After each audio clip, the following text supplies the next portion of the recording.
How about naman po, ako hindi kami kasal sa kinakasama ko po. Magpapakasal pa lang po. I am DepEd employee po. Pwede po ba ako mag-file ng paternity leave? So paternity leave para po kapag nanganak si Mrs. ay ito po yung leave na gagamitin ng mga tatay, no, para makabantay sa kanilang anak at sa asawa. So, ang paternity leave, kung pagbabasihan po natin ang Omnibus Rules on Leave, no, ito po sa civil service, ang paternity leave ay para lamang po yan sa mga married male government employees. 7 araw po with pay para sa mga kasal na mga lalaki na empleyado ng gobyerno. So, kung hindi ka po kasal, it means you are not eligible para po sa paternity leave. Pero, mayroon pong provision dito po sa bagong rule ngayon sa Section 17 ng Civil Service Commission Memorandum Circular number 5 Series of 2021. Mayroon pong allocation of maternity leave credits kung saan si Mrs. na nanganak pwedeng mag-allocate galing sa kanya pong maternity leave, babawasan ng up to 7 days para ma-avail ng child's father, whether or not she is married to him. So dito po papasok yung hindi po kasado, no? Si Mr. na hindi po kasado, hindi siya eligible for the paternity leave kasi meron pong batas for the paternity leave. Yun pong Republic Act 8187, hindi po siya eligible doon.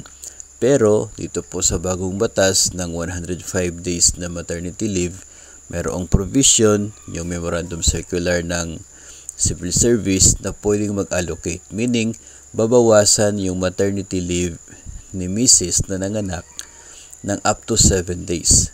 Kung nanganak po, 105 days yun. Pwedeng bawasan ng maximum na 7 days, so 98 na lamang yung kanyang ma-avail. Yung 7 days ibibigay sa tatay ng bata, kasal man sila o hindi. Yung 7 days ma-avail ng tatay ng bata, then yun yung gagamitin niya na parang paternity leave. Pero hindi po talaga siya paternity leave. Pero kung kasado kayo, eligible ka sa paternity leave, pwede pang magdagdag si Mrs. Babawasan lang yung kanyang leave. Pero kadalasan po sa atin, kapag mga normal po na sitwasyon, ay ibibigay na lang po yan kay Mrs. Sa kanya na lamang po yung 7 days. No, para dagdag sa kanya pong pahinga doon po sa kanyang pagpanganak. So, yun po ang ating sagot base po dito sa tanong sa atin na hindi sila kasado at nanganak, no, yung kanyang kinakasama at DepEd teach employee siya. So, wala kang paternity leave pero sa maternity leave ni Mrs. ay pwedeng bawasan, no, yung kanya pong maternity leave ng 7 days para maibigay sa iyo. Ang problema dito kung si Mrs. ay hindi po eligible for the maternity leave, meaning hindi siya empleyado. So wala siyang maternity leave na makukuha. So walang maibigay, walang mai-allocate para kay Mr. So sana po malinaw ang pagkakasagot natin sa tanong na ito related sa paternity leave.